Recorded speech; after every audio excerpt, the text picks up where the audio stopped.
What is up, Steelers Nation? Thank you so much for jumping on to another episode of All Steelers Talk. I'm Noah Strackbine, joined always by my main man, Jacob Punturi. Find us on youtube.com/All Steelers Talkers. Subscribe anywhere you get your podcast. The Pittsburgh Steelers, they did something. It's not what anybody wants, but it's what they did. We'll dive into it. We'll dive into some more breaking news and then what's to come over the next 24 hours as the Pittsburgh Steelers prepare for the trade deadline. It's a pretty good one here on this Victory Monday. The Pittsburgh Steelers are 5-3, a win over the Indianapolis Colts. And what's crazy is that they have already done enough, and there is already so much on the horizon that it's almost as if we've moved on from Indianapolis and we are on to the next thing for the Pittsburgh Steelers. A wild 24 hours, but we'll dive into that and what's to come here in the next 24. How you feel, my friend? How you feeling on this Victory Monday? Feeling great, honestly. A Victory Monday that could not be more surprising to be in my opinion. I said it on, Friday whenever we made our predictions. I would be thrilled to be wrong on our Monday show, and here I am, very wrong in my predictions, and I couldn't be more thrilled that the Steelers proved me wrong. 5-3, hard to be down after beating such an impressive Indianapolis Colts team at home, taking care of business. I'm feeling great. I'm feeling like they better go make another move now before tomorrow's deadline, and I'm excited for what happens now in this next 24-hour window. So feeling good, man, feeling optimistic, and we know those are few and far in between for me. So happy to be chatting with you today. I'm glad you're feeling good on this Monday afternoon. Let's talk about the news that just broke, and we'll start with the defensive side of the football. Beanie Bishop is on his way out of the Pittsburgh Steelers, a guy that I think fell off with the Steelers during training camp. There wasn't many that expected him to make the 53-man roster. Then he didn't make the 53-man roster. The Pittsburgh Steelers officially moved on from him as the final member of the practice squad. I would imagine it means that they're going to replace him with another corner or at least a defensive back to some degree, probably on the practice squad. But that's the move. For those of you who are wondering why it needed to happen, the Pittsburgh Steelers signed Marquez Valdes-Scantling, who we'll dive into here in a second, and released Beanie Bishop in the process to create that roster spot, that practice squad spot for him there. I'm not going to ask, were you surprised? Because I doubt that you were. But do you think that the Beanie news is something that leads to more than just an MVS signing?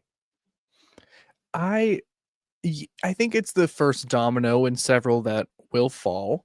I think it is. I am sure many people tuning in are pretty upset about the Beanie Bishop news. I feel like we had gotten a ton of love about Beanie Bishop, a lot of questions about like when is he going to get his next chance or get a shot on the 53-man roster.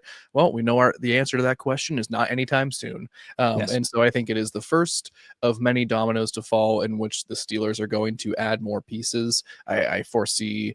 I not foresee as if I am making a wild prediction, but I think there are some defensive moves coming to upgrade the roster. And I think having that space available, especially with the MVS signing, it's important to have some flexibility here over the next 24 hours. So I am eager to see what they do with this space. And I am hoping it leads to some sort of another addition in the secondary, maybe, or maybe any other help on the defensive side of the ball. I think I would be okay with. And if Beanie Bishop being released is one of the steps that opens up the roster space for it, I'm very okay with that. I doubt you disagree, but I'm curious if you have any reservations to the Steelers saying bye-bye to Beanie Bishop. No, I think that you're spot on. I don't necessarily think that it's a one-to-one correlation where Beanie Bishop's release means that the Pittsburgh Steelers are going to go out and add somebody for the practice squad. I think what it does is tell you that they just got rid of one of their insurance policies in the cornerback room, in the defensive backfield, and they're not going to just let that go. I mean, Jalen Ramsey just played an entire game at safety because they don't have enough players on the field. So you're not going to go out and say, well, don't worry, Corey Trice is injured again. We're just going to ignore it and everything will be just fine. Darius Slay has been banged up the last couple of weeks. We're going to ignore it and act as everything's fine. No, it kind of feels that this is we got rid of one insurance policy to add another. And we're going to talk corner trade here in a little bit, but I do think that it opens the door to say that it's like something's coming. The Steelers are not done yet. And that move was not you're going to get rid of Beanie to replace him with another Beanie. It's you're going to get rid of Beanie to replace him. And where that comes, I think, is very interesting. On the other side of that, MVS officially signs in the city of Pittsburgh. He is here. He joins the practice squad, which leads to one question and one question only. And I've got a long-winded answer coming for you after I give you the floor here. Is that the only move the Steelers are going to make at wide receiver? Oh God, I hope not. I hope not. I hope not. I hope not. But I do fear it could be. I'll draw a line in the sand here, and I'm curious to hear how you are approaching this. But I think it could be that there are no more moves to be made on the offensive side of the ball, and I think that could be leaving all of their space to address the defensive inefficiencies, to address the defensive shortcomings. I think we might be done with the wide receiver talk now. I mean, hey, this 24 hours here, is going to be crazy. I am not going to be surprised about anything that I hear that pops up, any move that happens for the Pittsburgh Steelers. Like, they're clearly, especially after a statement win over Indianapolis, they're going to be making more moves, and they're going to be pushing those chips to the center of the table, so to speak, going all in. So no scenario sounds super crazy or outside of the realm of possibilities right now, but I do think Aaron Rodgers is very comfortable with MVS coming in here and being the third wide receiver alongside Calvin Austin and DK Metcalf. I do think Mike Tomlin is probably pretty comfortable with that. Now, whether Omar Khan agrees, I don't know, and they'll have basically a day to figure it out. But I think there could be no more offensive moves coming because of the MVS signing. And now I will return the ball back to you, sir, because I'm curious what you think, what you're hearing, and what you know. I have heard a lot over the last 24 hours. None of it directly correlated with the Pittsburgh Steelers. I do know that the Steelers want a wide receiver. I have no idea if Roman fumbling the football yesterday was another moment that said it's time for Roman to go and the Steelers are going to move in a different direction. I think it may have given them a sense of urgency with MVS to say, even if we do go make a move, we have to replace Roman. Like, that's the end of this one. And I feel that. I understand that. This is my thought on the whole situation. The Steelers called, and part of this is me, reporting things. Part of this is me putting the pieces together in my head. The Steelers called the Raiders about Jakobi Meyers.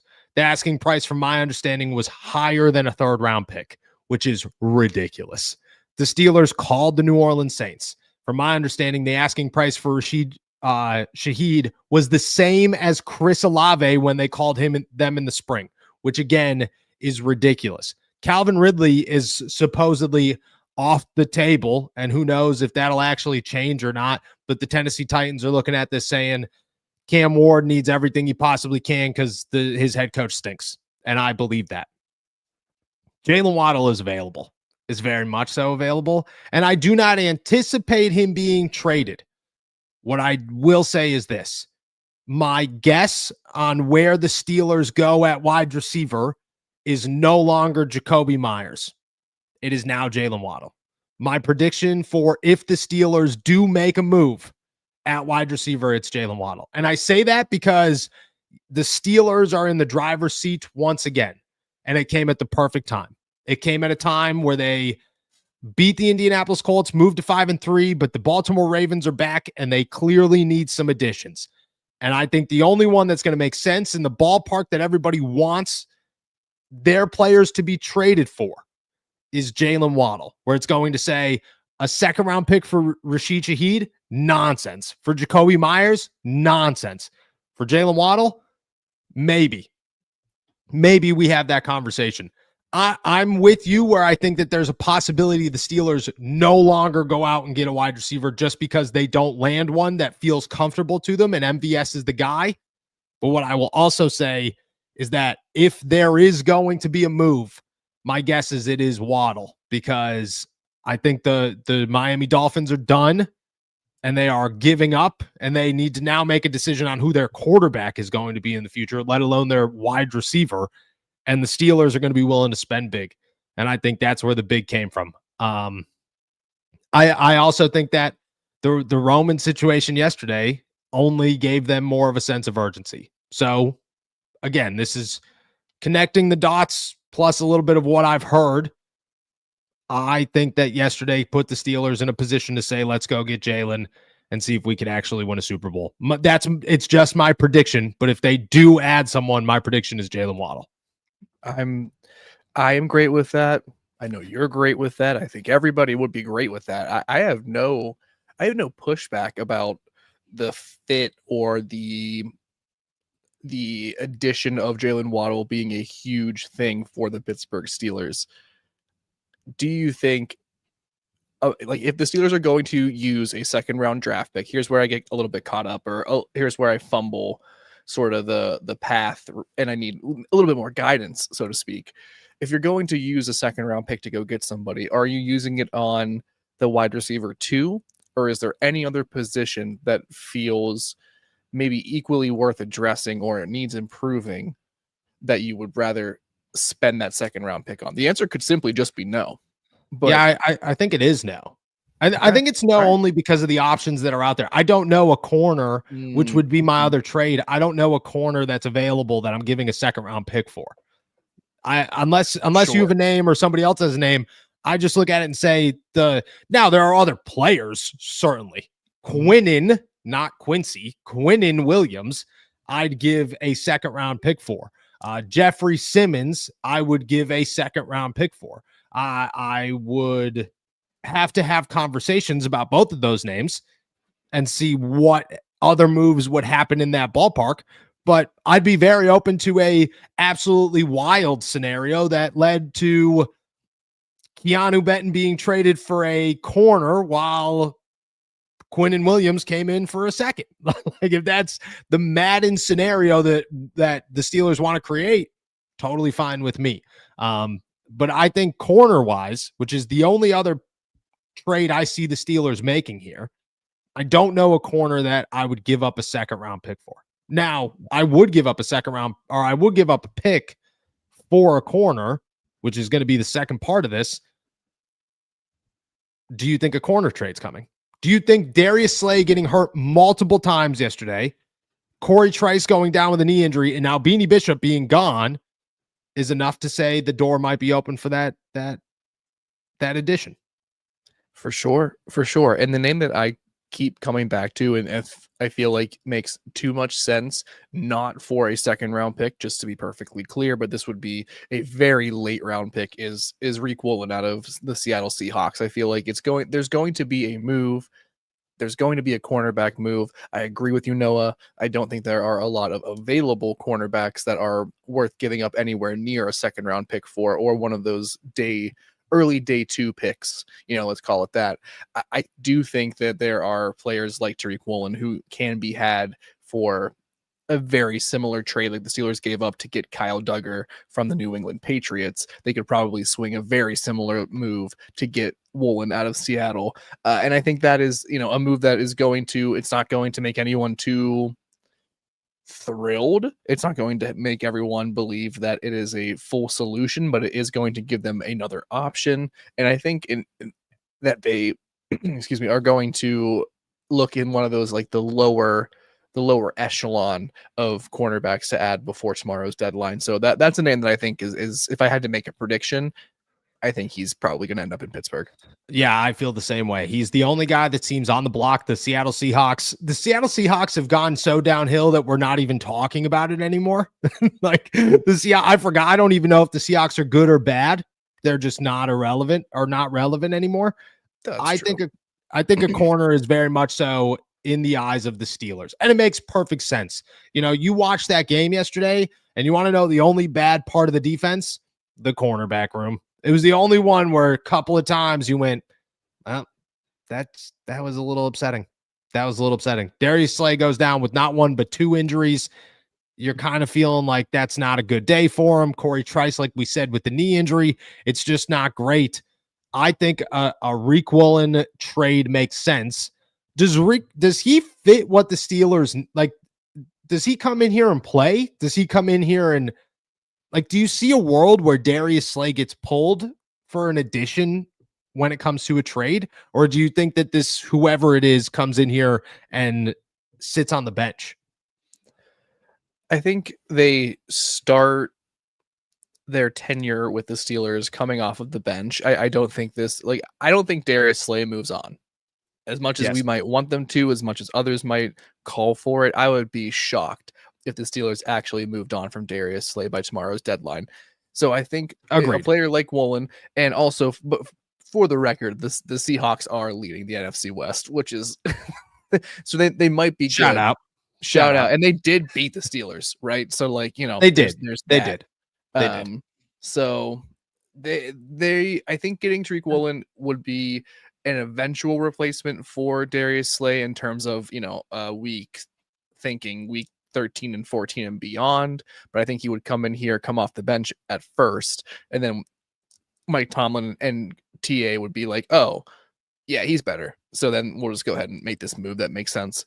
But I wouldn't expect him to come in here and just totally kick Darius Slay to the curb. I would imagine he's going to work in slowly, unlike a Kyle Duggar who came in here and was able to get on the moving train. Tomlin, I just have to point out that Tomlin did use that incredible phrase post-game yesterday about Kyle Duggar, as if there was any other option at safety besides playing him and Jalen Ramsey back there. But credit to him for getting on that train.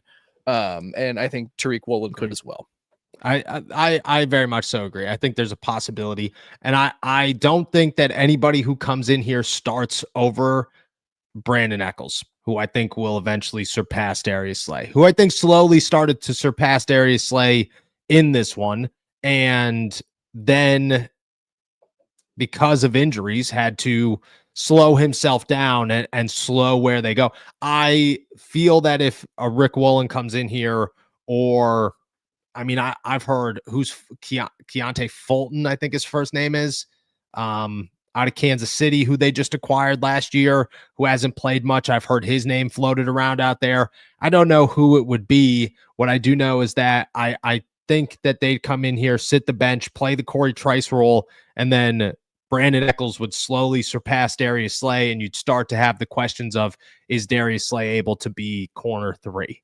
Because you'd hope that Darius Slay is able to be corner 3. You'd hope that that's fine, but you also fully acknowledge, I think everybody did, that watching the game yesterday, it was very much so, yeah, Darius Slay is still Darius Slay and Joey Porter Jr., but Joey kind of made up for it with the interception, are the weak links to what is happening in Pittsburgh. What's your full rundown? What's your full tomorrow look like for the Pittsburgh Steelers? I think there's definitely a cornerback added. Again, Tariq Woolen. I'll throw out another name that will not make anyone excited, but I think is probably just likely to be moved, and that's Deonte Banks from the New York Giants. Not going to make anyone too excited, but he's 24. The Steelers loved him. I know, but he's not been good. And I remember talking to someone from the New York Giants. Oh, man. And I was talking to somebody, and the outlook on him seems to have quickly shifted in about a year's time. And that seems to come from his play on the field and his really inability to be accountable for it. So I'm not sure he's going to create much excitement or buzz if he is the cornerback added, but there's another name to watch. Again, getting back to your question, defensive backs definitely coming in. I think there's going to be probably another defensive piece, and I would not be surprised. My full rundown is probably 2 new additions on the defensive side of the ball. Oh, would not be shocked if there is a wide receiver added as well, which would be a busier day than last trade deadline for the Pittsburgh Steelers, a busier one than really many that I can recall. So there is going to be I think it's going to be a busy time for Omar Khan between now and tomorrow's deadline. Am I overshooting it here? I don't know. What's your other addition here? Is a corner, and then what? Who's your other player?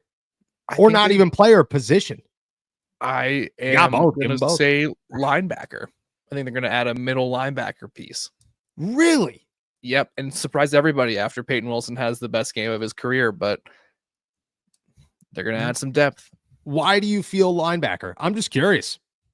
I feel linebacker because, I mean, if I was Omar Khan, I wouldn't necessarily be assured that this great game from Peyton Wilson ends all of my questions or doubts about the position's overall ability. Yeah, It I was agree. a great game, and the fact that they were able to, the way the defense played against the Colts, if they can play like that the rest of the season, you don't really need to add anybody, period. But I'm not sure if that is going to be the consistent performance marker for this defense moving forward. I think they solved some things.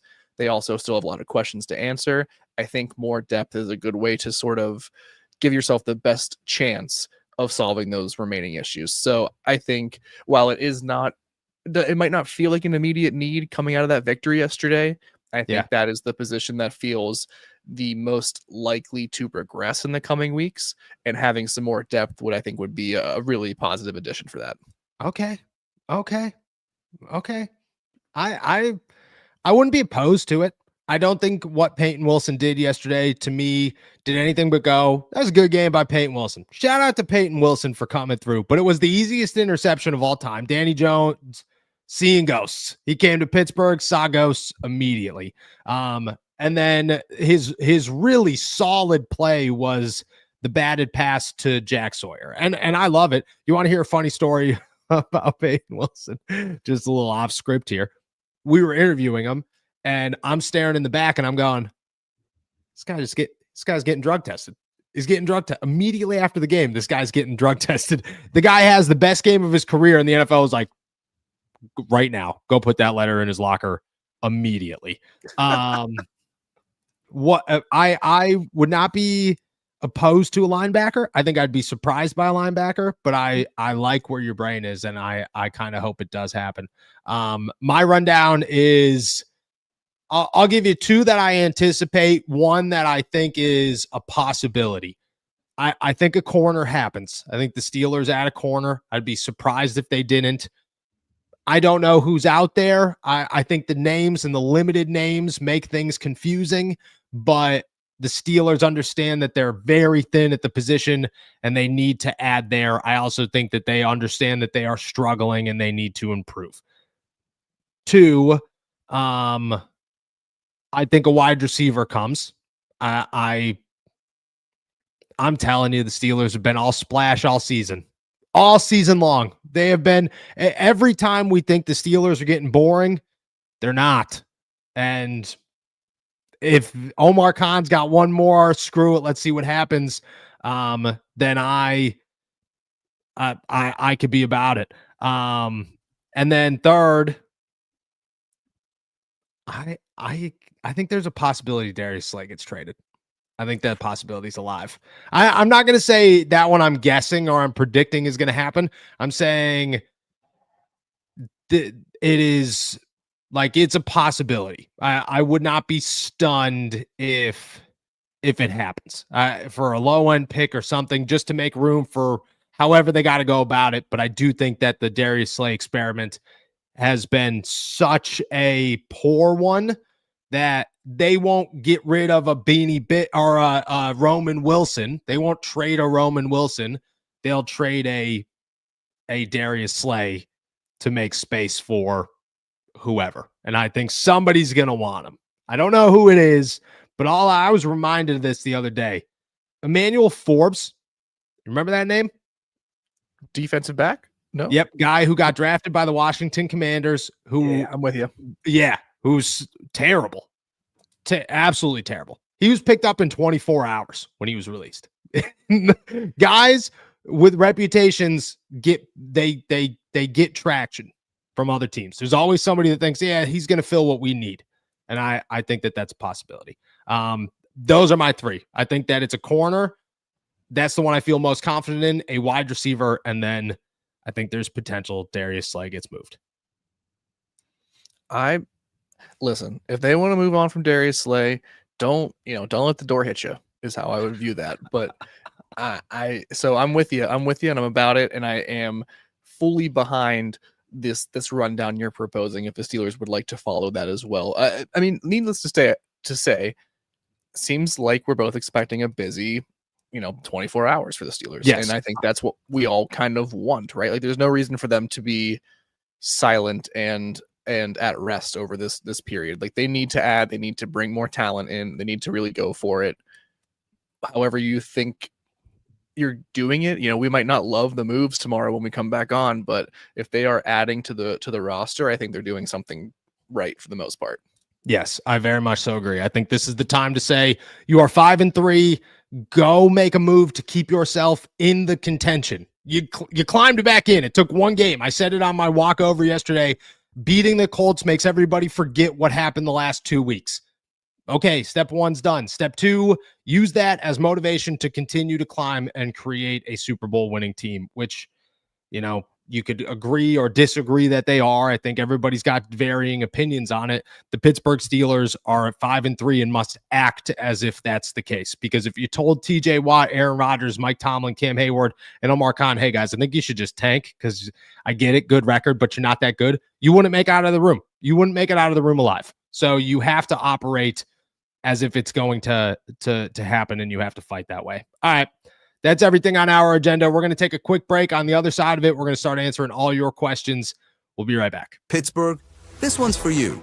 From the voices behind all Steelers talk comes Black and Gold apparel, your go-to for bold, fan-driven merch that reps the city, the Steelers, and everything in between. Whether you bleed black and gold or just love that Pittsburgh grit, we've got something for you. It's more than a podcast. It's a community. And thanks to your support, we're proud to bring the passion from our mics to your closets. Gear up, stand out, and show the world what real fans look like. Shop now at blackandgoldapparel.myshopify.com.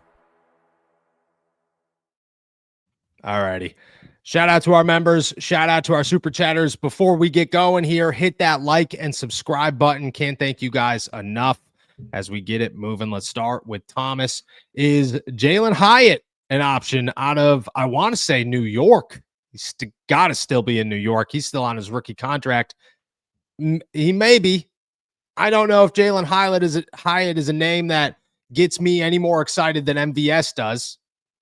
And I don't think he would cost anything more than MVS is costing. But I don't want to say that he's not available.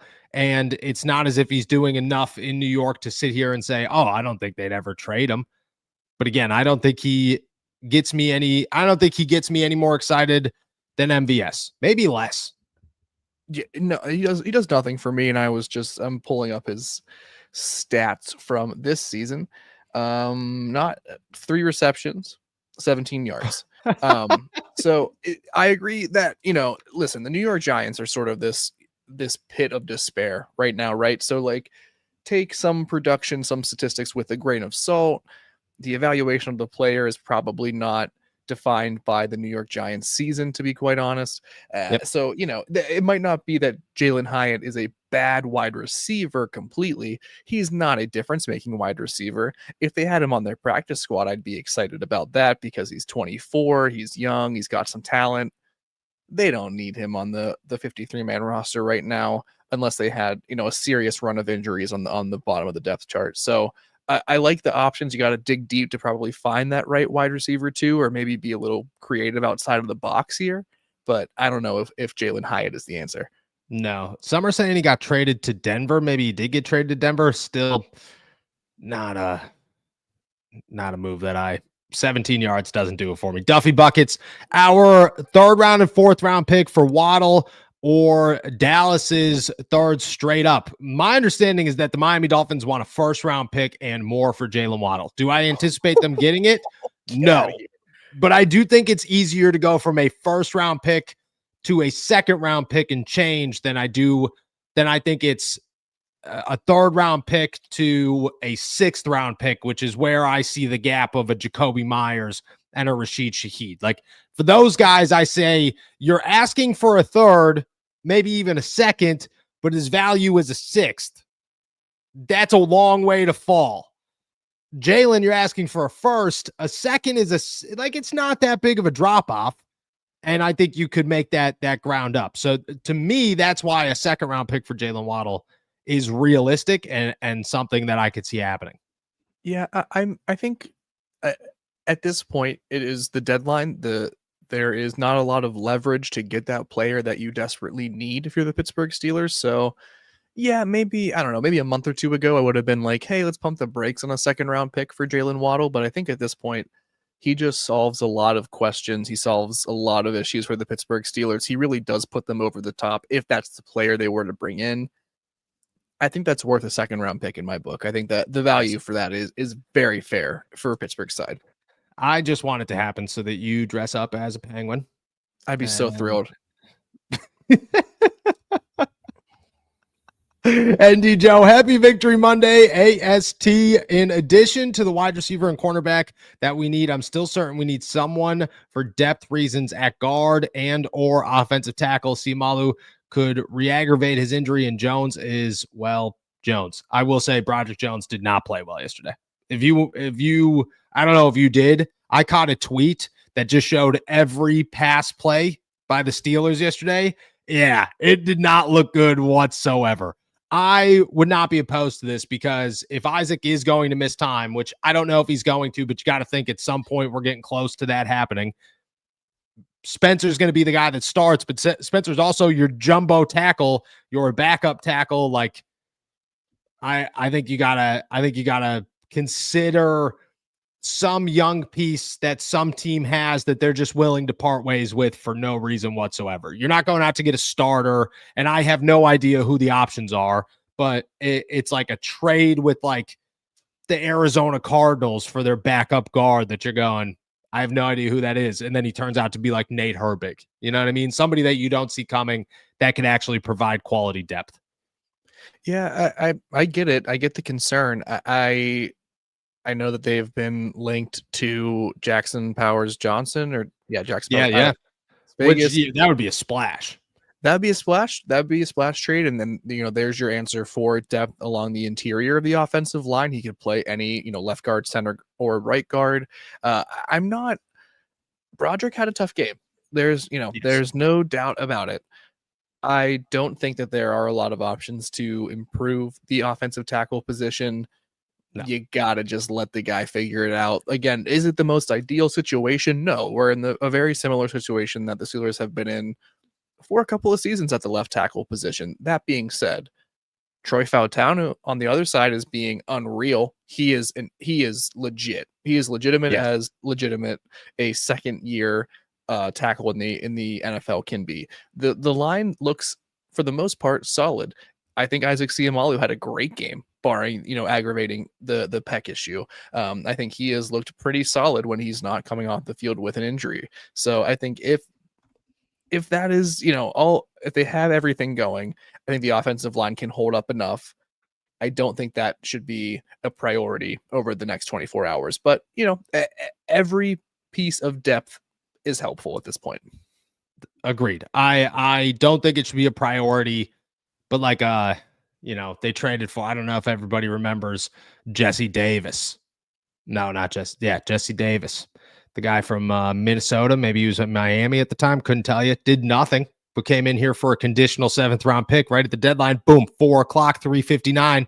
Send it in, got him. Never played it down for the Steelers. Absolute stud of a muffin there. And I could see something like that right at the buzzer going down, just for the Steelers to say, all right, screw it. There it is. There's our new backup guard, because Andrus Pete can't get on the field. Eddie, the first off, shout out my guy. Glad you got the W. Glad you ate some permanis. Glad you had a good time in the good old city of Pittsburgh. I'm very excited that the Steelers treated you well, my friend. Next season, got to get a picnic pack game to attend. That would be so sick. Just the whole picnic pack right in the thing. I would love to do a tailgate at some point. I'd have to figure out how to coordinate that stuff. Would love to do a tailgate at some point and figure it out and just say, who needs the news this game? We'll start at the first quarter. But I think we can make it happen, but I think it'd be awesome. I'm down. Yeah. Justin Gordon, Wide receiver trade because D Drop King, oh gosh, 30 Metcalf and CA3 not enough. I was hoping somebody came up with it. I just thought it was a little unfair that, and I like DK a lot, big fan of DK. But I thought it was a little unfair that Deontay Johnson like became Deontay Dropson within like 2 drops, and everybody's still sitting around just like not coming up with anything creative for DK. Like that's not cool, man. We're all about equality here on AST, and when you drop a football, you deserve a nickname immediately. You drop a ball, you run a mile. You drop a ball, you run a mile. You miss a blocking assignment, you run a mile. You run a mile. I will break my foot off in your job, and then you will run a mile. That's the Remember the Titans. Man, that's the only movie reference that has ever been made on this show that I got. Is the only one. Shout out. Shout out. I do agree though. I think the drop issues are there, and Calvin was great for the one pass that he caught, and you know, great as that reliable, like, oh, I know Calvin's gonna catch a football, you know, but I just think you need another option. I really truly do. Cody Silva, when Pittman plays the Steelers, he gets a hospital bill every time. Shout out to Ramsey. Shout out to KZ. Ramsey is a monster safety. Keep him there. Yeah, I thought that actually yesterday. I said, what is it about Michael Pittman Jr. that Steeler safeties just love to just hit this guy as hard as humanly possible? It's just not fun. It's true though. Like I immediately, that's the first thought that went through my head. Do you think that the Steelers should consider Jalen playing safety? Yeah, 100%. Like I agree. I loved what he did back there, and this seems like one of those situations where a cornerback could seamlessly make that transition and actually be just as productive as a safety. And you can still use, you know, there's plenty of teams that use safeties as their nickel corner at times, and so you don't have to just keep him out, you know, out deep. That he doesn't just have to be a safety who plays center field or in that Minka Fitzpatrick role or something like that, but he certainly excels at the free safety position. And I think the Steelers would be probably a better defense if they were able to supplement the cornerback room and keep him there, because, you know, I don't know when we're going to see it, because I don't know when Deshaun Elliott will come back this year, if he will at all. I doubt it. Maybe there's hope. I don't know. But could you imagine Deshaun Elliott and Jalen Ramsey in like a full game's worth? I would be chomping at the bit to see that.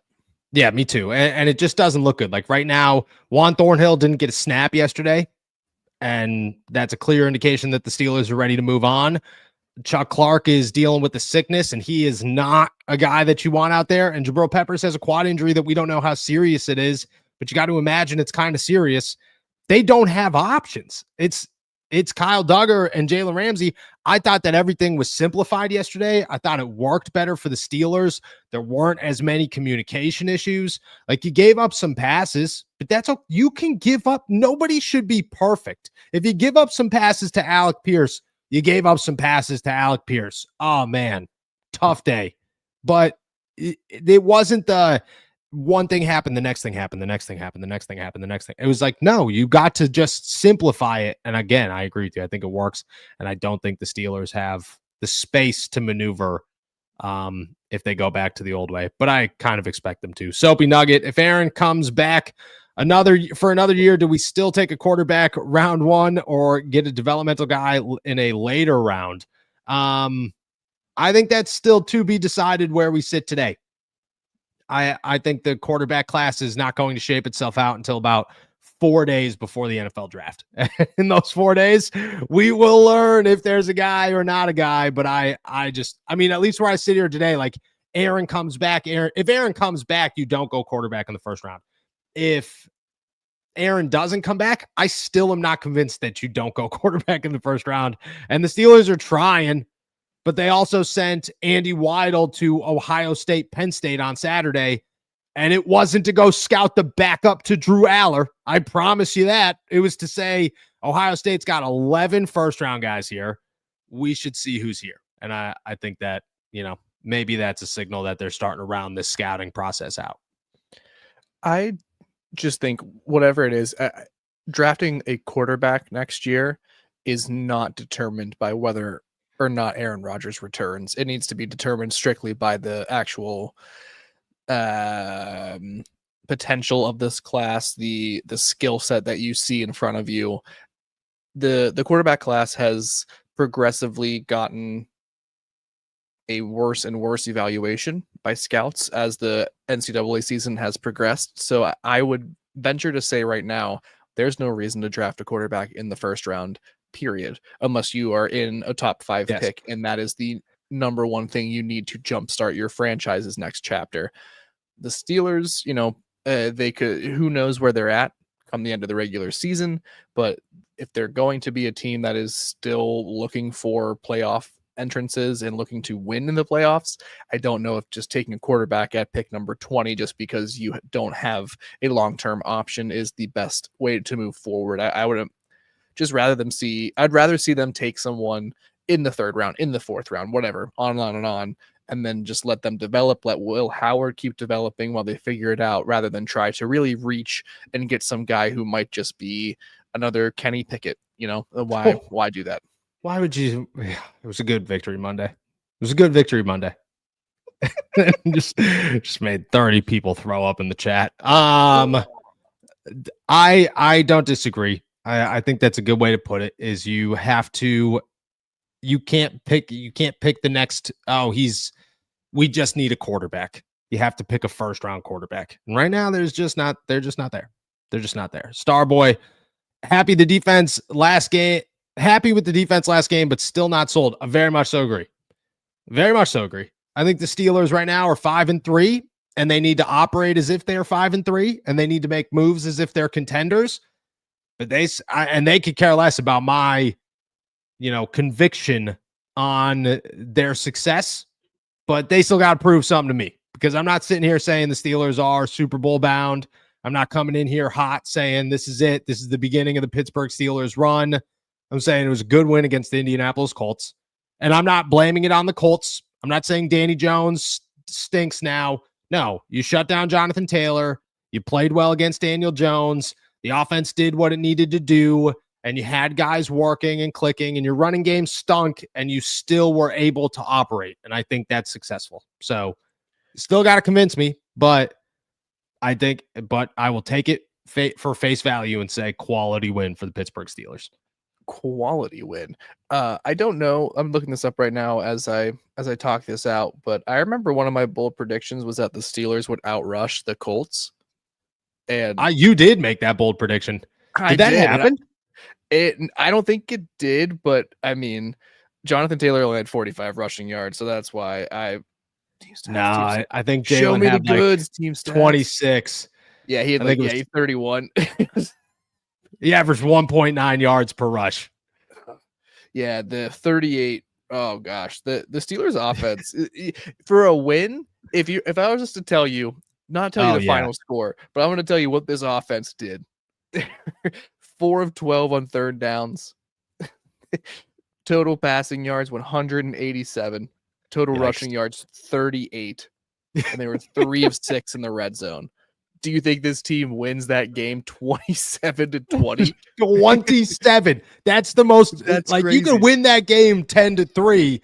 27. You scored 27 points, and at no point did anybody go, this offense isn't looking good right now. This offense doesn't look great. Like, there was full confidence in the offense throughout the entire game. That's the stat line. Crazy. Was nuts for reading it last night. Darian, Carnell Tate in the 1st. Get Will some weapons. I would love Carnell Tate in the 1st. I think he's going to be long gone before the Steelers pick. I think most of the wide receivers are. But just a grand view of things, I would be very open to a wide receiver in the 1st round of the NFL draft. Where we sit right now, in 24 hours, that could change. Where we sit today, I would be very open to that conversation, because I don't think that there are many needs above wide receiver for the Steelers that you should consider. Like, you're not going to get a guard in the 1st round. What are we like? Come on. Those are just mistakes you don't make. You're not going to go get an inside linebacker in the 1st round and hope that you get the one Fred Warner in the NFL. Just doesn't happen. Wide receiver, you go wide receiver in the 1st round. You can get plenty of talented wide receivers to be drafted in the 1st round this upcoming year. I would be great with that too. Yeah, I mean, listen, Jalen Waddle, if that is the player the Steelers were to get, all of a sudden my opinion on the need to draft a wide receiver shifts pretty drastically and quickly. But barring something like that, if they just bring in, I don't know, Rashid Shaheed or something like that, that doesn't. I'm like, let's continue to look at a wide receiver in the first round. Do you think that you don't think if they had like a really good guard that they had their eyes on in the first round, you wouldn't want them to do that? Think of it would have to be a Zach Martin, Quentin Nelson style guard. Otherwise, most times you could just find your guy in the second round. You know, like guards just, it's like a running back. Like you could take him in the first round. Is he going to be there in the second? Can you move up to get him? Probably, you know, like it's very rare. Like the Cowboys, they picked that Tyler Booker dude this year or whatever, and everybody was like, "What are you doing, dude? Why would you even think about doing that?" Now, some guys work out, and again, if there's that guy out there, for sure, you know, you don't pass on him. But I think most of the time, like Jackson Powers Johnson going to the first round, people were like, "Yeah, I don't know about that one." I feel like that was a stretch, and I think the Steelers would have made that same stretch. Cody, the Sawyer interception wouldn't have been a competition anyways, because Ramsey put Alec Pierce in the mud. Big fan of the show. Ramsey and Elliott at safety. Oh yeah, I love Ramsey and Elliott at safety. I think that combination would be insane. Best part of the Jack Sawyer interception, I don't know if you caught this. Peyton tried to rip it out of his hands to continue to run. Like you could see it in the replay. He like goes and tries to get it, and Jack's like not giving up the football, which, you know, obviously, but yeah, 100% tries to rip it right out of his hands. Right out of his hands. Can't stop Peyton Wilson when he's just locked in on the ball. He's gonna get that ball. He's gonna get that ball. He's gonna get that ball for sure. Keeping it moving here. Peanut salad. Also, hope they don't stop at MVS. Get aggressive. Steelers have to get aggressive. They have to make a move for another wide receiver. What's your letdown scale here? 1 to 10. Pittsburgh Steelers only get MVS. 10 out of 10. If that, like that, I feel so let down by that hypothetical, and I really just hope that is not the case. I am expecting it to be, if I'm being perfectly honest. If I'm being if I'm putting the pieces together in my head, that the conclusion I have to draw is that they're done, and it makes me feel incredibly let down, because I think that I agree with Peanut Salad. They have to get more aggressive. MVS is a fine depth addition like that. Yes. I'm great with him being the 4th or 5th guy. You bring him in whenever you're going empty. Excellent. That cannot be it. There needs to be someone that bridges the gap between DK Metcalf and Calvin Austin. It's not Rowan Wilson. It's not MVS. It's not Scotty Miller. It's not Ben Skoranek. It's not Keyshawn Williams. You got to go out and get that player outside of the organization. Just do it. I agree. I very, very much so agree. I think that mine's a 10. It's an 11 if they only get it and they don't even make a cornerback trade. Duffy Buckets, Le'Veon, Las Vegas and New Orleans want seconds. Serious. That's my understanding. My understanding is that they both want 2nd-round picks, which is absolutely insane for guys that are not worth it.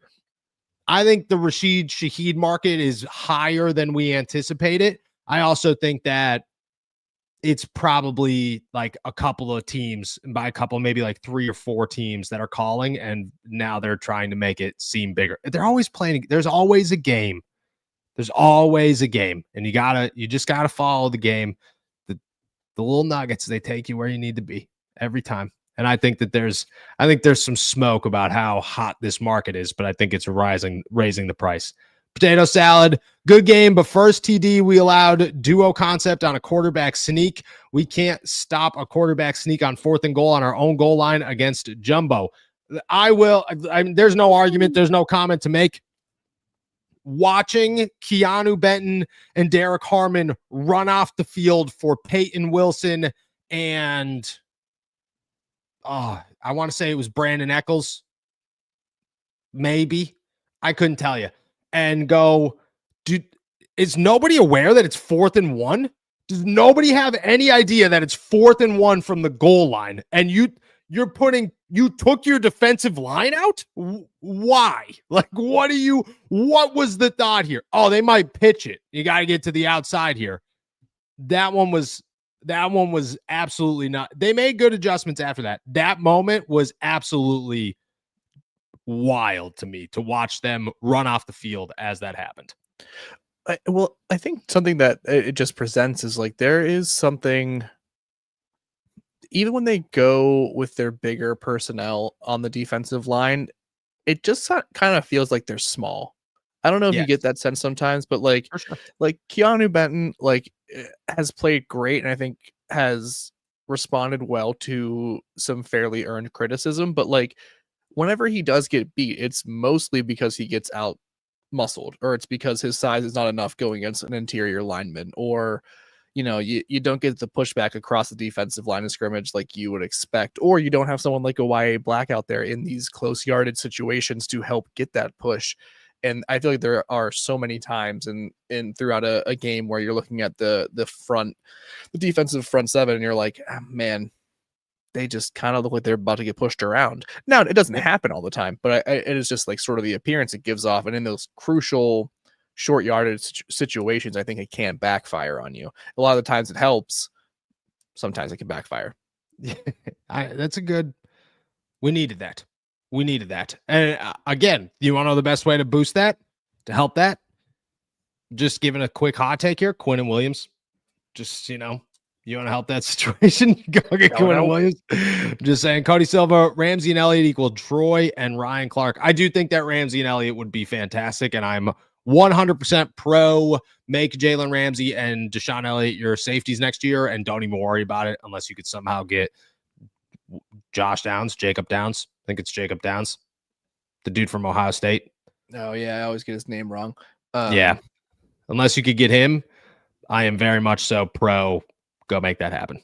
Love it. I think it's a great combination of just two nasty players who play very well together, or who would play very well together. Caleb Downs. Thank you. Peanut salad. The beanie glaze is kind of nuts. No pun intended. Unreal here. Look at people like Beanie Bishop. They don't like Beanie Bishop. The Steelers were over Beanie Bishop at the beginning of the summer. That is why they signed Brandon Eccles. That's why they drafted Dante Kent. There's no real Beanie Bishop hope for the Pittsburgh Steelers this season, unfortunately. And maybe he goes and he finds another team. Maybe. We'll move on to this one before Jacob loses it for a second. Duffy Buckets, son of LAZ is... I think KZ. I think he's talking about Dante KZ. Is he still in the league? If yes, bring him back. He is in the league, and we actually have a question about him somewhere in here. I'm pretty sure DeMonte KZ just got released and is available. Like you said, here we go. Good old David Corso. Guys, for safety injury's sake, would y'all be opposed to bringing KZ back since he was released from the Browns? Yes. My answer to this is yes. Like, I would not want. I'm okay. Move on. I'm ready to move on. I'm ready to go in a different direction. No reason to go back. Yeah. Well, I mean, like, I agree with that. There's nothing special about DeMonte KZ and what he brings at this point of his NFL career to be like, oh man, this is such a great opportunity. We better go get him back. That being said, if you want to sort of redistribute your snaps at safety and Juan Thornhill doesn't really figure in, or Chuck Clark doesn't really figure in, I'm not opposed to bringing someone else in that you have some sort of trust in to take a few snaps in the defensive rotation. But anything other than that, I'm 100% good on passing on KZ. Yes. Yeah, I agree. Stephen Cornfield, before game starts, flip a coin. If heads, D shows up. It's kind of like, we also can never pick for the Steelers again. That's just the rule of thumb moving forward. It be what it be. Roger Steeler. Why is it so hard to simply run the ball on 1st and goal from the 1? Why over the years we go 5 wide receivers makes no sense. I agree with this one, Roger Steeler. The good news is the Pittsburgh Steelers did score 2 1-yard touchdowns yesterday. So at least they learned a little bit. I I'm more concerned right now about how you replace the jumbo package, because if you can't run the football, and you got to be able to run the football. So you got to figure out how to replace the jumbo package. That's what I'm more concerned about right now. Yeah, I mean, it's as we talked about a couple minutes ago, there was no ground game whatsoever against the Colts. That is, you cannot leave the offense to be so one-dimensional and to only exist through Aaron Rodgers moving it through the air. That's just a recipe to sort of to lose and to put yourself in a really tough, dangerous position. So yeah, I mean, you got to hope that Ciamalu's healthy enough to keep this jumbo package going with Spencer Anderson as the extra lineman. Other than that, yeah, maybe it is worth revisiting the O-line depth conversation. Is it worth adding someone else that could be that swing player that we could trust in those heavier personnel packages? So, yeah, it's gonna be a toughie. It's time to break out the good old Calvin Anderson. Break him out. Poke salad through secondary, missed steak. Hilarious. D-Harm looked great, but then got blown up by the offensive tackle. I thought Derek Harmon looked pretty good throughout the game. I also thought Keanu Benton looked pretty good throughout the game. I thought it was a win-win for both of those guys. Even Cam came out fine. That was the best moment, was Cam batting 2 passes down in the first quarter to just be like, shut up. Everyone shut up. And I was like, that was nice. That was nice. That was partially directed at me, but that was very nice. And it was a joyful moment. There was jubilation throughout the land as Cam Hayward batted down what felt like the first pass of the season. It's just nice to see him be impactful, more than anything. Yeah. Like it helps the Steelers defense immediately, but it also is so important for the development of players like Derek Harmon, for the development of players like Y.A. Black, and for the continued rise of players like Keanu Benton. Like, they are looking towards Cam Hayward not only as a leader within the locker room, but for an example on the field. And whenever he's able to disrupt the game so much like that, I think you see the impact. It ripples out behind him the same way when TJ Watt is able to create a turnover or a splash play, or whenever he's able to set the tone at getting to the quarterback, you can see how much it ripples out, and the rest of the team starts to sort of follow suit and find that same success. And I think they got into that pattern with great success yesterday against the Colts. Agreed. Potato salad. Peyton Wilson and Darnell Washington are true Steelers. Peyton Wilson talks more smack than anybody on the entire football field. It's awesome. Darnell Kaboom said Darnell's tight end 1 this morning. I think Kaboom is correct. Because that he is he continues to show more and more. He continues to round out his game, and he's not just popping out for these little security blanket, these extra passing routes for Rodgers to kick it out to. Like, these plays are being drawn up where he is the primary. He's the go-to guy for Rodgers in these situations, and he is responding. He's made some difficult catches. He's difficult to bring down.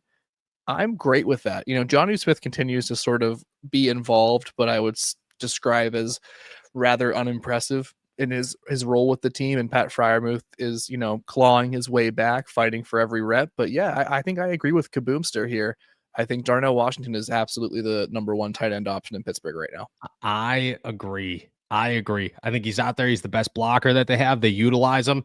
They have plays across the board from him. Left tackle conversation has gone real fast, because right now he is tight end 1 in a group of big-bodied, zone killer, tush push makers. And he's just like, yeah, man, I'm the left tackle that somehow won this. And I love it. I love it. Duffy Buckets, if we stop just at MVS, I'll buy a Roman Wilson jersey out of pure spite. That'd be hilarious. That'd be hilarious. I would support it. I would support it. Peanut salad. You guys remind me of Sandbox Friends. One of the reasons I love the show. I don't know if I know Sandbox Friends. Do you know Sandbox Friends? I take that to mean, and I could be wrong, I take that to mean like kids you played with in the sandbox growing up. Yeah, for sure, dude. For sure. We're just if that's the case. I think that's a great compliment. And for sure. Do that. Yeah. for sure. Just a couple of goofballs watching football and talking about football. That's mean, life doesn't get much better than this, guys. Quamir. Need a real wide receiver 2. Where is George Pickens' replacement?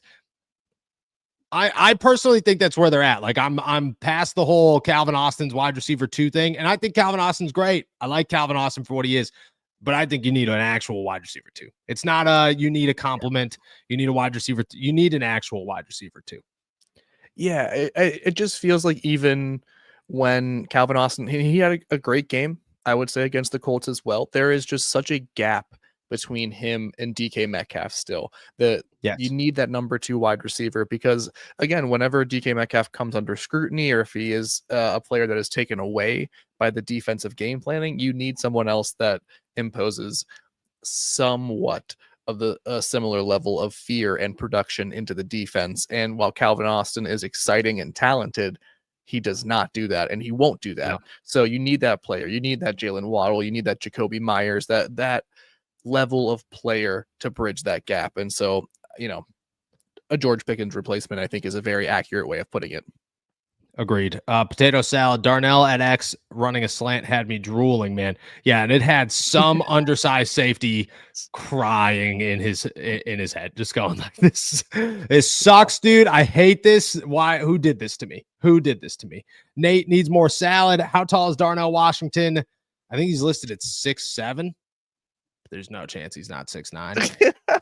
There's no chance he's not 6'9". That man's massive. That dude's got to be 7'3". 4,000 pounds. Yeah, 4,000 easy.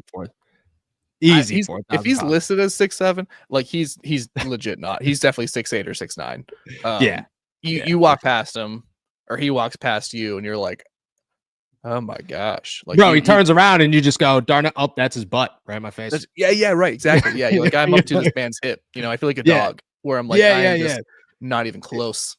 If he gave me a hip bump, I'd probably end up with a black eye. Like, and a concussion. And for sure a concussion, dude. That's a thick man right there. That's like a tree. That's like getting smoked in the head by a branch. That's what that is. Peanut salad. I love change of Ramsey at safety. Some games back to slot corner. TJ rushing from the inside. The young guys like Sawyer and Harmon coming out. More snaps for them. I loved Sawyer getting involved. I think that was awesome to see, a good, healthy rotation. Still don't think I saw enough Nick Herbig out there. Would like to see more. But I did love TJ moving to the inside. I love that. Sure. That's where they started. It doesn't need to be, oh, we got to move TJ to the other side of the field. That's how we're going to do this. He would start on the left side, grab Herbig, send him to the left, and he'd move to the middle. And I go, that was enough. That's all you have to do to get things off base. And I loved what I saw there. It doesn't have to be super complex. It does not have to be this, Dick LeBeau, maze of blitzes coming from every which way sort of thing. It's very simple. Teams see TJ Watt, teams go away from TJ Watt. Yes. Just show the teams that he might not be in the same place every time. The offense has to respect it. So I like that they were doing it. I also really like that there were specific past certain moments where Nick Herbig was on the field. And while I agree with you that I want to see more, I will keep pushing for more of Nick Herbig until he gets that spot. It was great to see him in there whenever you could tell that like TA and Mike Tomlin were being a little bit more diligent in getting those matchups they wanted. And I think it paid off. So yeah, I will at least give them the credit in that regard. I agree. All right, let's go through a little speed round here to finish this one off. Ernie Jones, hey, I want to know your guarantee from 1 to 10 on your confidence level that we are going to keep playing dominant defense. 3. 4.7. Yeah, not 1 is not enough to make up for 2. 2 makes up for 2, and then from there you're even, and you get another shot at Cincinnati. So I'm gonna go with that. I'm gonna go 4.7. You said 3. I like it. Nate needs more salad. When is the trade deadline? Like the exact last minute that a trade can be executed. 4 p.m. Eastern time, Tuesday, November 4th. Tomorrow, 4 p.m. We will be on the pod at 4:01. Rocking, ready to go. Tommy, is Noah going to be in LA? If so, where? I will not be in LA, unfortunately. Just the one trip that I was not able to make this season. Hope everybody has a good time, enjoys the game. It'll be a Steelers takeover. Rats, can I ask this? Is trading Minka is us underestimating his value on the defense. Even with him doing nothing, our defense was never this bad with worse players. Good question. I don't think it was underestimating what he was doing on the defense.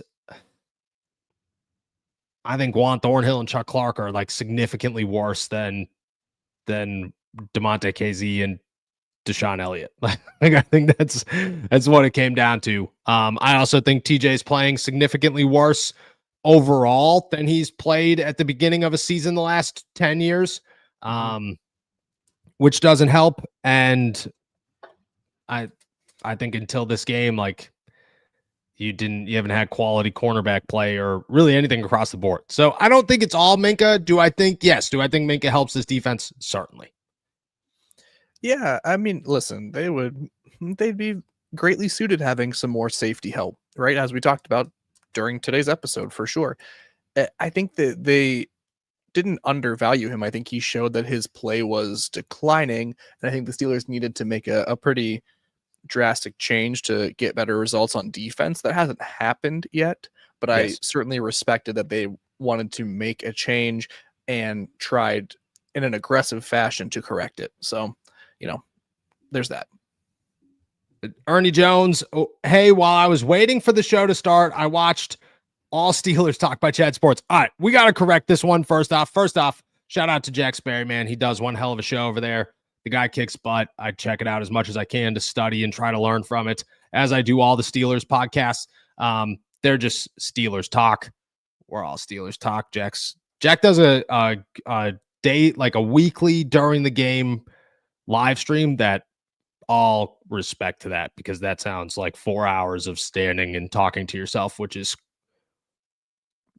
so crazy to me. He was talking about a lookout for Deebo Samuel. Do you guys think that would be a possibility? No. If Terry McLaurin was healthy, I'd say maybe after the Jane Daniels news, but no. I don't think the Steelers have any interest in Deebo right now. And if they do, to be honest with you, you should have just let MVS be the guy. Yeah, I mean, I have no desire for Deebo or have any confidence that he would do anything worthwhile in a Pittsburgh uniform at this point. 2 years ago, 3 years ago, duh. Oh, yeah. Not right now. Right now. No, when the guy was playing running back, quarterback, left end, it was a good time, definitely had some value. David, Steelers have a top 5 linebacking squad. Agreed? When they click, yeah, it's hard to deny that. Outside linebacker wise, when they don't click, no. It all, in my opinion, it's all based on performance. And if you're performing well, 100%. Yeah. I don't think they're middle linebacking group. No. Outside. Even outside outside linebacking is imposing on paper. Whenever they play like they are supposed to, they are elite. Middle linebacking group, average at best. Yeah. Yes. Exactly. Duffy Buckets. D-Boy Todd said Darnell is 10-1, 1,000 pounds. It's pretty close. I still remember to this day, Alfredo Roberts being like, yeah, man, he's 3'2", and just stopped talking to all of us. And we just went, that was awesome. That was so awesome. And then from there, it's just been a run. Shout out. Yo Snyder, Alante Taylor from the Saints. That's a name to watch for sure. I like that name. Physical, big. I think starter worthy in the NFL. Mm-hmm. I wouldn't be opposed to that at all. I mean, you're telling me you wouldn't take him over Darius Slay right now? I'd consider you over Darius Slay, my brother. That's what I'd like to hear. That's what it is. It's the quick feet. It's the quick hands. It's quick hands. Lindsay, why was Trice not cut over Beanie Bishop? Practice squad guys. It was Beanie had to be the last guy on the practice squad. He was the 16th guy on the 16-man practice squad, and they made a move. If you cut Corey Trice, it wouldn't have impacted MVS's spot on the practice squad. Pittsburgh Hornets. If you were to give your guess, how many draft picks do the Steelers part with come the deadline? My guess is 3. Do you think they get any back? Like, you Yes. think that's the net to okay, so what's the net loss and gain? Like, I think they might lose 1. Yep. 2. I'm gonna say 2. Because I think they I'm fine with that. lose like a higher end pick, and then they lose 3 like middle to late round picks, and then they get back 2 picks. That's what I think. Yeah, I could see that happening for sure. Yeah, I think there's going to be a lot whatever happens, there's going to be picks exchanged. Like they will get like a 7th rounder back if they're giving up a 4th or something like that in a trade. The only exception would be like a big move for a wide receiver. Like they'll just give up assets to get a Jalen Waddle, Jacoby Myers, insert answer there. So yeah, no, I think I agree with you 100%. Potato salad. YouTube on mobile is impossible to type in. That's all right. That's all right.